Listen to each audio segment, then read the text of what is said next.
ഇറങ്ങിയ പ്രേക്ഷകരും പറയുന്നത് ഭയങ്കര റിലേറ്റ് ചെയ്യാൻ പറ്റും, നമുക്ക് നമ്മുടെ കുടുംബങ്ങളിലൊക്കെ സംഭവിക്കാം അല്ലെങ്കിൽ സംഭവിച്ചിട്ടുണ്ടാവാം, അങ്ങനത്തെ ഒരു ഫീലാണ് കിട്ടിയെന്ന് പറയുന്നത്.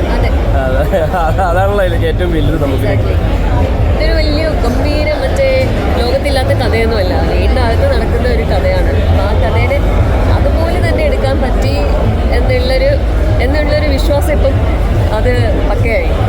പിന്നെ കൂടെ ചെയ്ത ആൾക്കാരൊക്കെ ഭയങ്കര പ്രതിഭ ആൾക്കാരാണ്. സുരാജും